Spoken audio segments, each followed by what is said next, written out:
because that's a choice, right? Taking on a wife, especially being a follower of Christ, is not just like, oh, I'm just gonna do something, right? Right. Our word, it talks about how a husband is to treat a wife. I know for me, at least, so growing up, you used to hear about what the woman was supposed to do, but if you crack that Bible open and start reading it, it's actually some instructions for the man too, and it's intense. Yeah. It's intense. And so talk to me about, and talk to us about, just why did you get married? Especially in 2020 when everybody is for everybody, right? Why did you decide to get married? Man, I decided to get married because I found an amazing woman. And she is truly my helpmate. She's truly my helpmate. She's like my rib, and I'm 32, right? And I've been in relationships I've been in all kinds of relationships. Yeah. And I've always, obviously I've got the wrong things, right? And there wasn't really any intention behind any of these things. So, once again, going back to, life-changing word and being around these men who some are single, some are married, some are married for years and different things like that, understanding the purpose of being a husband, right, the purpose of taking on a wife, and understanding what that looks like, helped me to train my mind and say, okay, if I'm going to date anybody, I want to be very intentional with the dating. Mm-hmm. I don't want to just date anybody and be like, I think I might want to marry you one day, maybe. Right. Right. It was it was and at that time I was, during that time, old situation was kind of closing off, and it was okay, that definitely wasn't what God had for me. Mm-hmm. So, you know what, Lord, the desires of my heart, that I do desire having a wife. There are a lot of things you're changing in me. And this was a legit prayer. There's things you're changing in me. There's things you're growing and maturing in me. When I meet my wife, Lord, I just want to know that she's it. I want to know immediately, very early on, whether I'm going to marry her or not. Mm-hmm. You know what I'm saying? When because God's not going to choose her, right? He ain't going to choose her, because then that kind of takes his because he gives us free will. So he's not going to choose her because you chose her.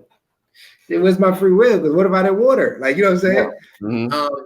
But he parades people in front, and I feel he kind of make a decision, do what you're gonna do. And I was just but according to what he says, right, a wife should be. So it wasn't just because she was just fine. I was oh yeah, you know what I'm saying? Nah, it was right. That's not enough. That's a starter. Yeah. But that's a starter. She's fine. You know what I'm saying? She's fine, dog. I'm interested. Interested, but it wasn't the only thing. So like I said, man, and I also pray that when I meet my wife, that you prepare her as well. Yeah. So so when I met Kristelle, man, very, very early on, I say maybe second phone conversation. Because we were long distance first, because I was in LA, she was in Atlanta. Y'all was long distance. We were long distance, you know what I'm saying? And it was something very, very different than I experienced in any of my relationships early on. And it was very sure. I was very sure. We had a conversation, and I remember looking out the window of my computer, my computer room, while I was on the phone with her. And it was I immediately just saw our lives together. I just saw us. And now, have you not had that experience with any other female that you were dating, to see that? I didn't see it. Okay. And I think our conversation, the reason I saw it is because our conversation was bro, it's just different. She just felt like a wife. It was it wasn't she came across and was someone just trying to get to know, just something about her that just said yeah. You know what I'm saying? And you can ask a lot of men this, you ask a lot of you're yo, what about your wife? When you first met her, some fellas could put their finger on it. Some fellas I don't know. I just knew. I just felt like she was my wife. You know what I'm saying? And as time progressed, obviously, like I didn't tell her that, like, hey, you my wife, you know that. Like, right. you know what I'm saying? Like, I didn't tell her. I didn't tell her that, but I was very, very intentional, you know what I'm saying, with our Bible studies, with, you know, what we spoke about, how we spoke about it, me getting to know her past, who she is, like what she stands for, different things, you know what I'm saying? So the first thing was like, she was a believer in Jesus too. So I was like, okay, checklist, huge checklist. Right. Okay. Yeah. Foundation. Bet. Foundation. Boom. You believe in Jesus Christ? Okay, cool. You believe he died for your sins? Right. Okay, boom. Right. We're on the same page. But then like other things, like, you know, her family, different values she has, what she wants for life, what she wants out of life. You know, what is she looking for at this time? And, you know, she wasn't really looking for anything at that time either. So, you know, we just kind of was talking, man. But like I said, we just built. And since we started talking in 2018, I can say there hasn't been one day since we have not talked on the phone. Since then. So, hold on, because you gave us some timetable. Because it just listening, I'm like, oh, okay, they probably been together for a few years. So y'all started talking in 2018. We started talking in April 2018. We met officially in North Carolina. I had a show in North Carolina, and I said, "Hey, I'm gonna be in North Carolina. I mean, would you want to meet me? Like for real? Like we can meet in person." And she met me in Charlotte, doing a weekend of my show, and it was just like she looked like she was just more beautiful than before. Like the pictures didn't do any justice. Correct. It was awesome. And we actually went to Stephen Furtick's church, Elevation Church. Okay. That Sunday. And you know, but it was just something like she just felt like home. And then, like I said, like so then we started dating in June that year. We met in April, May. Yep, and we started dating in June. Like a few weeks after we met, like we decided to be together officially. A few weeks, like wow. It wasn't long. That's what I'm saying. Like it was very, we were very, very sure. And like I prayed and fasted about her before like I even met her. I asked Lord, I said, Lord, if she is not the one, remove her, please. Now, of course, God is not a genie. He's not going to do what you say, but exactly. I was like, Lord, if she's not the one, just please remove her, like immediately, you know, and give me wisdom and discernment. So when I met her, like the discernment kicked in, and I was like, yo, she's really awesome. And then, you know, weeks later, like we're still talking, different things are still like, and to this day, she ain't going yet. So like, I will. Well, I guess not. I guess not. She said yes.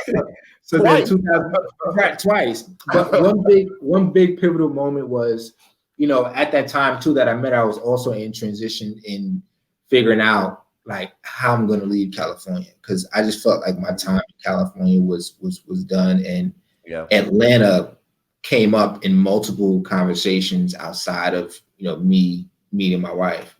Yeah. And I was like, Lord, you know, if you're calling me, you know, I'm gonna, because it was literally, I woke up one day and I was just thinking like Atlanta.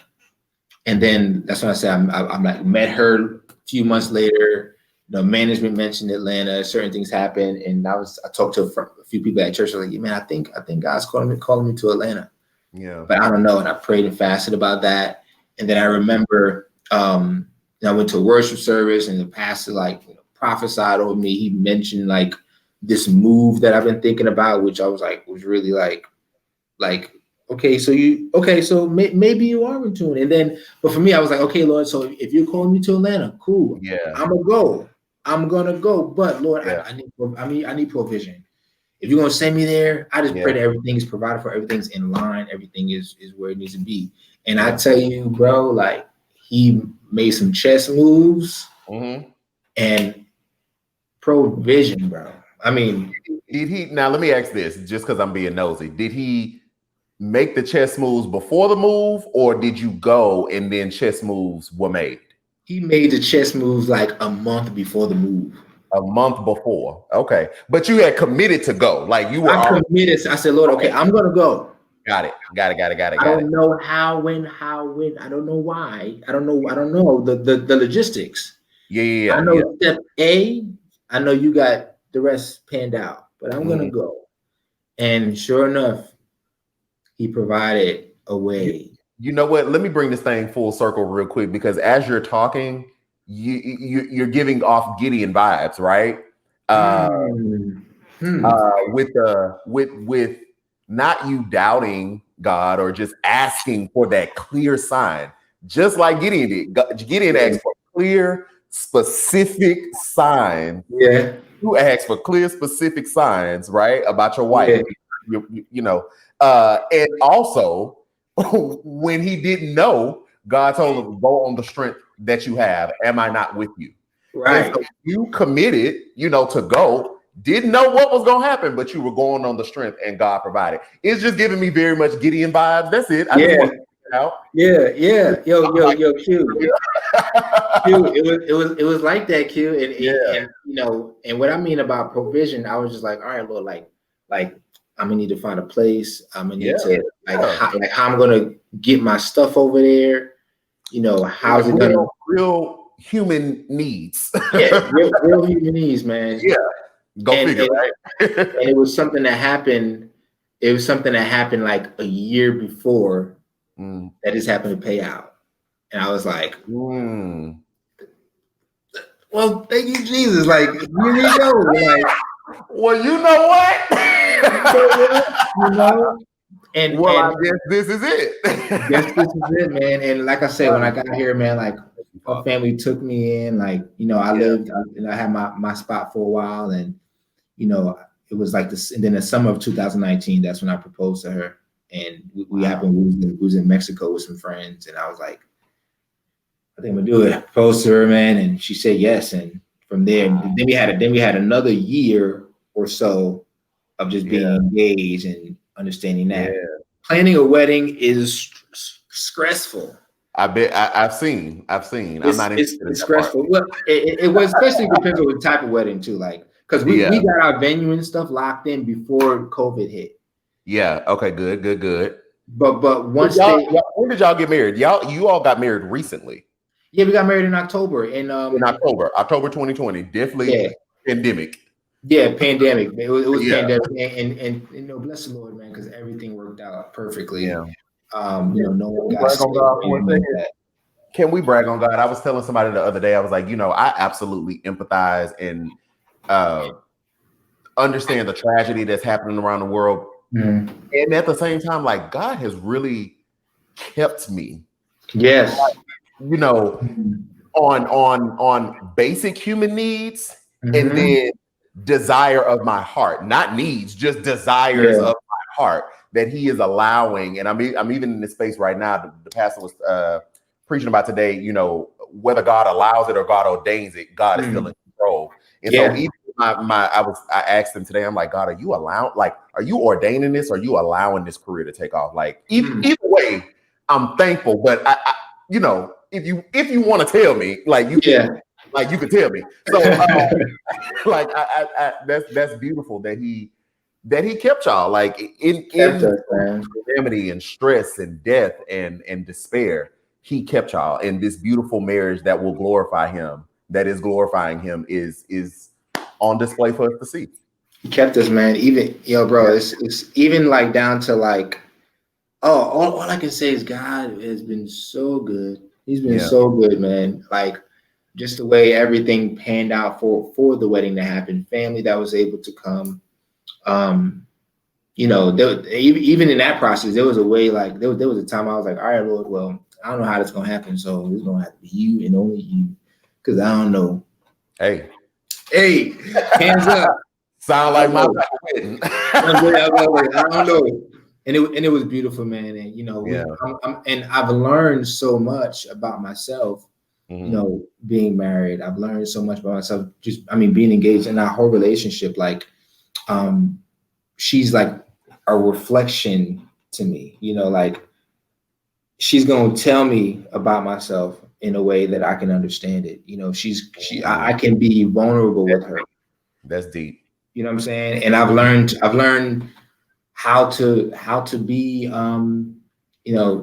fully transparent, and also like how to like just listen, and how to take someone else's advice and perspective, especially when they have really good intentions. You kind of learn how to,